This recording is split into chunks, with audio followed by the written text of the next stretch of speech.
이스라엘과 팔레스타인의 무장정파 하마스의 전쟁 무려 11개월째 이어지고 있습니다. 최근에 이 전쟁이 이란과 이스라엘의 전면전으로까지 확대되는 것이 아니냐, 이를 정말 일촉즉발의 상황으로 이어지고 있는데요. 그나마 다행인 거는 휴전 협상이 재개됐다는 점입니다. 하지만 문제는 역시 세계 경제라고 할 수가 있겠는데요. 경제에서 가장 취약한 것, 바로 불확실성이라고 보잖아요. 어디로 튈지 모를 두 나라의 대치 상황, 세계 경제가 갈피를 잡지 못하는 일들이 벌어지곤 한다는 겁니다. 그렇다면 어떤 부분에 영향을 받게 될까요? 가까이는 우리나라, 멀리는 세계 경제까지 한번 전문가와 함께 이야기 나눠보도록 하겠습니다. 정재욱 서강대학교 국제대학원 교수님 전화로 연결하겠습니다. 교수님 나와 계십니까? 네, 안녕하세요. 네, 안녕하십니까 교수님. 최근에 들어서 이란과 이스라엘 신문지상에도 굉장히 많이 거론이 되고 있는데요. 지금 어떤 상황인 겁니까? 원래 이란과 이스라엘 간의 양국 관계는 한 40년 넘게 이어지고 그렇죠. 있는 상황인데요. 예. 최근 이 하마스 이스라엘 전쟁과 관련해서 보면 지난 4월에 이스라엘 군이 이란 영사부 건물을 시리아에 있는 영사부 건물을 폭격을 해서 예. 이란 고위 장교들이 사망한 사건이 있었거든요. 예. 근데 이게 해외에 있는 외교 공간을 그 나라의 영토에 준하는 공간으로 보잖아요. 그렇죠. 그래서 이 사건 직후에 양측이 일단 각각 상대방 본토에 대한 보복성 공격을 주고받은 적이 있었고요. 그래서 최근에는 이란의 새 대통령 취임식을 참석하기 위해서 예. 하마스 지도자 이스마일 하니에가 이란을 방문했는데 예. 테헤란에서 암살을 당했습니다. 이란은 이스라엘의 소행이라고 보고 있고요. 그래서 이 양국 간의 군사적 긴장이 어느 때보다 높은 상황입니다. 이란 대통령 페제시키안, 개혁파로 분류되는 대통령 그 방문 갔다가 하마스의 최고 지도자가 사망하면서 갈수록 더 갈등이 심해지고 있는데요. 이런 상황에서 가자 전쟁의 휴전 협상이 지금 이틀 동안 재개됐다고 합니다. 이번 회담이 돌파구가 될 수 있는 건가요? 일단 이 휴전 협상이 지금 미국, 이집트, 카타르 등의 중재로 어제부터 시작이 됐는데요. 예. 하마스는 일단 협상 불참을 선언한 상황입니다. 예. 그런데 이스라엘이 휴전안에 대해서 전향적 입장을 보여준다면 나중에라도 하겠다는 입장으로 알려져 있고요. 예. 그러니까 사실 이번 휴전 협상에서 주로 논의가 될 것은 아마 미국을 비롯해서 요 중재국들이 제안한 소위 3단계 계획이 될 것 같습니다. 1단계에서는 이스라엘이 가자 지구에서 교전을 중단하고 인질과 수감자를 교환하고 인도적 지원을 시작을 하는 단계고요. 예. 2단계에서는 영구적으로 이 이스라엘 군이 가자에서 철수하는 단계입니다. 마지막 단계는 가자 지구에 대한 평화적 재건이 될 텐데요. 예. 근데 사실 지금 관건은 이스라엘의 요 국내 정치 문제라고 할 수 있을 것 같습니다. 예. 지금 이스라엘 네타냐후 총리가 계속 이스라엘이 가자에서 영구적으로 철군할 계획은 없다라고 지금 계속 밝히고 있고, 예. 이런 배경에는 이스라엘 내각에 있는 일부 강경 극우파 장관들이 이 지금 휴전에 대해서 반대하고 있는 상황이기 때문입니다.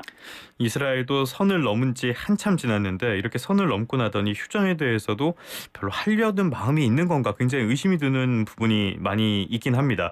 어쨌건 이렇게 휴전이 타결이 되면 좋긴 좋겠는데 이게 긴장 관계가 해소되지 않고 있다 보니까 불안감이 여전하거든요. 그래서 이게 세계 경제에 미칠 영향을 조금씩 살펴보려고 하는데요. 먼저 국제 유가가 직접 영향을 받을 텐데 좀 움직이고 있습니까?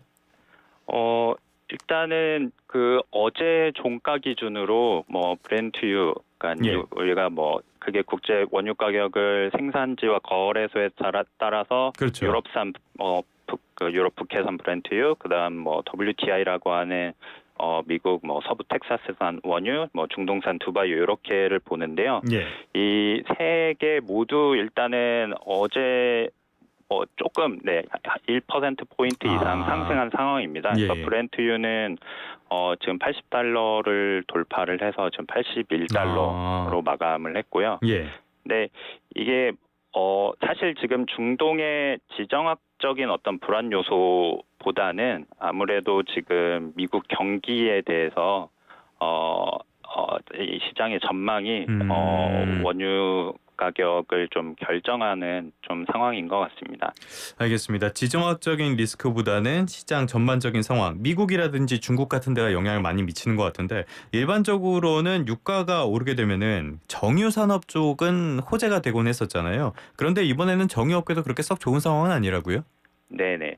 그러니까 이 시장에서의 뭐 가격에 영향을 주는 뭐 다양한 요소가 있지만 뭐 예. 크게 우리가 뭐 공급과 수요적 원인으로 나눌 수 있잖아요. 그렇죠. 앞서 예. 말씀드린 대로 뭐 미국이나 좀 뭐 중국의 경기에 대한 좀 부정적인 어떤 시선이 생기면서 예. 이 석유 제품에 대한 사실 수요도 뭐 둔화될 수 있습니다. 근데 이게 유가가 오르게 되면 정유사 입장에서는 높은 가격의 원유는 구입하지만 수요가 충분하지 않다 보니까 제품 가격은 그만큼 올리기 어려운 거죠. 예. 그래서 요 차이를 가격 차이를 저희 정제 마진이라고 하는데 지난 그 2분기에 저희 아시아 지역의 평균 정제 마진이 한 3.5달러 정도로 떨어졌거든요. 1분기에 이게 거의 7.3달러로 나왔어요. 그래서 예. 거의 절반 정도로 떨어진 건데 업계에서는 손익 분기점을 한 4달러, 5달러 정도로 봅니다. 그래서 지금 요게 거의 적자가 손익 되는 거네요. 분기점에 거의 맞춰져 있는 상황이라고 볼 수 있습니다.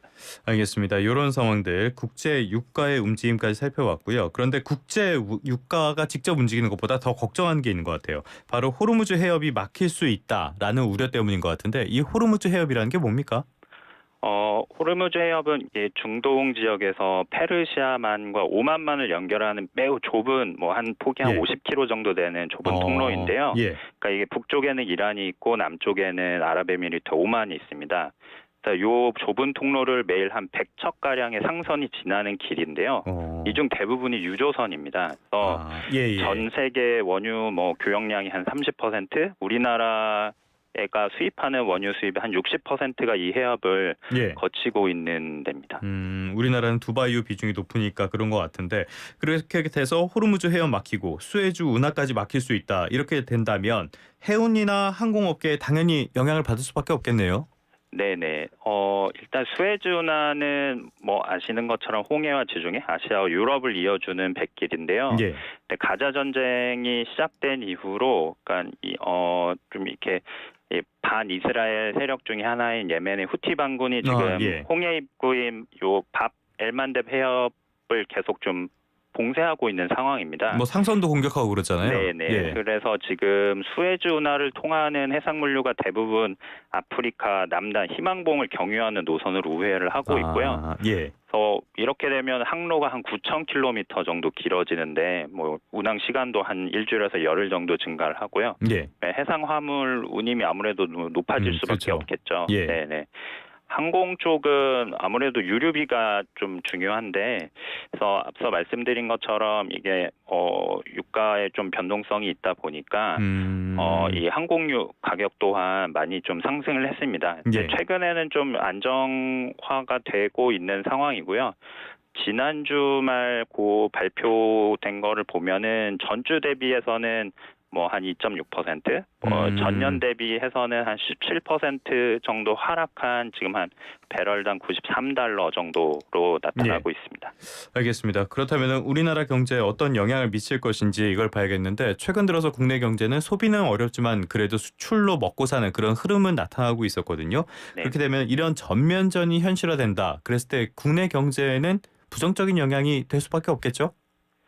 아무래도 우리나라의 교역 의존도가 높다 보니까 이 국제 유가의 변동성이 높아질수록 사실 부정적인 영향을 피할 수는 없겠죠. 예.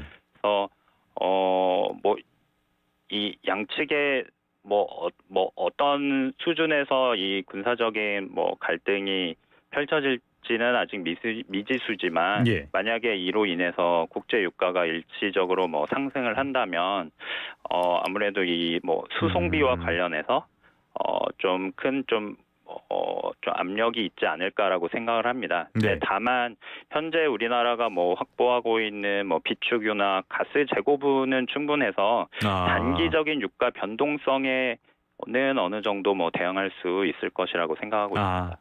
알겠습니다. 비축유가 있어서 단기적인 유가 변동에는 대응할 수 있을 것이다라는 이야기까지 들어봤고요. 이런 상황 속에서 미국도 이란에 대해서 견제하는 방안을 고심을 하고 있는 것 같아요. 미국이 이란의 현금 흐름을 잴 수 있는 조치 어떤 게 있을까요? 지금 현재로는 사실 그러니까 실질적인 조치를 시행하기는 어렵습니다. 예. 왜냐하면 지금 2018년에 그 당시에 트럼프 미국 대통령이 그 이란 핵 합의를 탈퇴한 이후에 지금까지는 미국의 대이란 제재가 계속 유지되고 있습니다. 그쵸. 그래서 우리나라도 2019년부터 이란산 석유를 지금 수입하지 못하고 있고요. 네, 다만 뭐 중국이나 인도 같은 국가들이 요 미국의 대이란 제재가 국제 제재가 아니다라고 보고 예. 이란산 석유를 뭐 약간 수입을 하고 있습니다. 근데 이게 이란이 하루에 약 150만 배럴 정도 원유를 수출한다고 보고 있는데 이 중에 한 80% 정도가 중국이 수입하고 있고요. 예.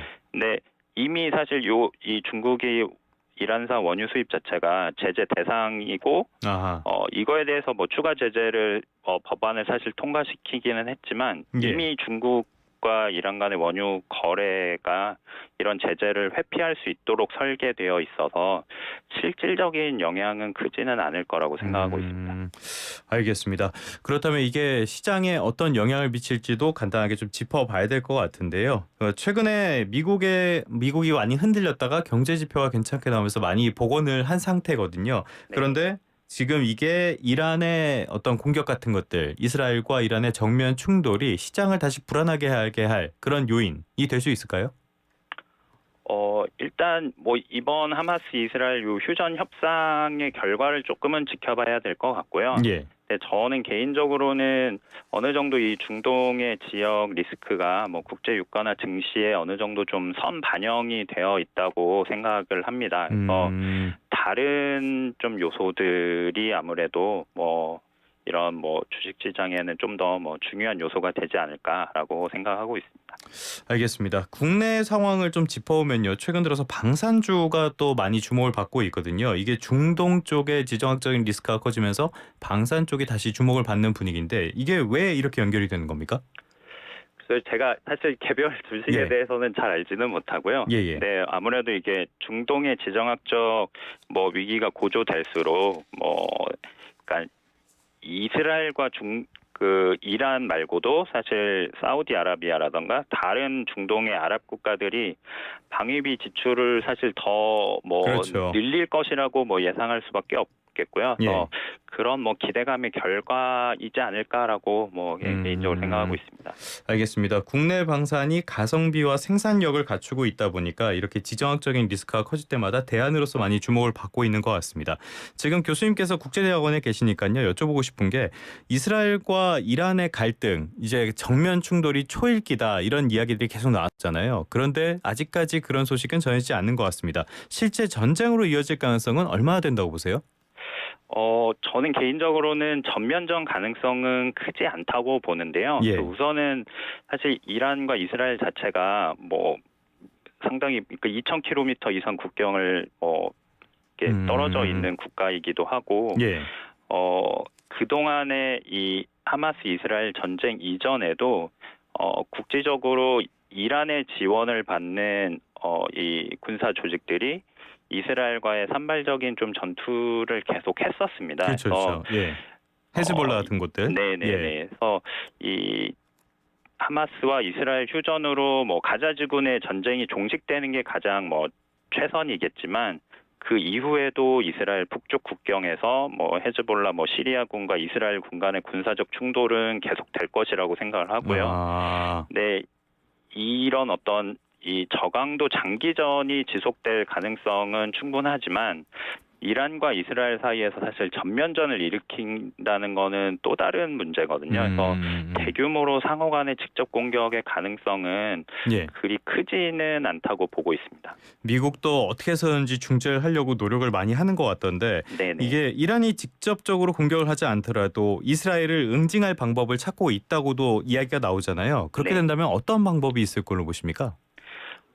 사실 지난 4월 달에 이란이 이스라엘 본토에 대해서 미사일 공격을 한 적이 있습니다. 예. 근데 이게 사실 역사상 처음으로 아. 이란 정규군이 이스라엘 본토를 공격했던 상황이거든요. 예. 근데 그 당시에도 이미 사실 이란 쪽에서 이스라엘에 대해서 보복을 하겠다라고 며칠 전부터 그 천명을 했었고, 예. 그래서 실질적인 사실 그 인명 피해나 이런 거는 크지는 않았습니다. 그래서 아.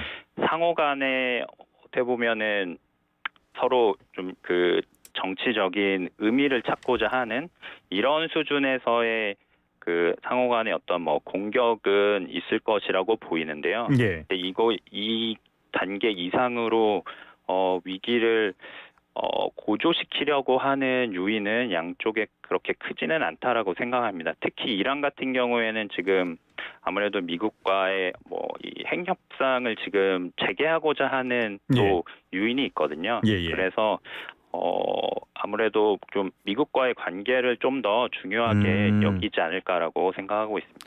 그런데 이제 이란 내부 상황을 보면요. 페제시키안 대통령, 개혁파의 이 대통령이 사실 강경파랑도의 관계를 고민을 좀 해야 되는 상황이잖아요. 네네. 그러면 이제 강경파 쪽에 밀릴 가능성도 있는 거 아닙니까? 그렇죠. 아무래도 예. 이란은 일반적인 사실 국가와 다르게 이 대통령 위에 그러니까 그 이슬람 최고 종교 지도자가 있거든요. 예.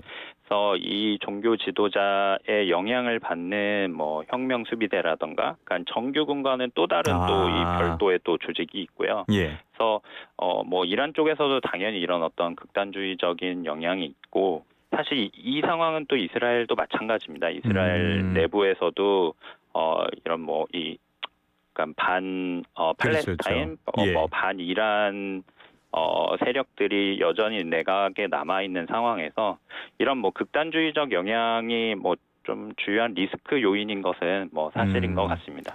다만 예. 최근에 뭐 이란 뭐 경제 상황도 많이 좋지 않고, 그렇죠. 네, 그리고 지금 미국 뭐 이 대선 국면에서 이란이 최대한 좀 전략적인 좀 위치를 차지하기 위한 좀 노력은 시도하지 않을까라고 예상하고 있습니다. 알겠습니다. 전반적으로 전면적 가능성은 그렇게 크진 않지만 여전히 불확실성은 남아있다라는 정도로 정리할 수 있을 것 같습니다. 지금까지 정재욱 서강대학교 국제대학원 교수님과 함께 중동의 지정학적인 리스크에 대한 이야기 나눠봤습니다. 오늘 말씀 고맙습니다. 네, 고맙습니다.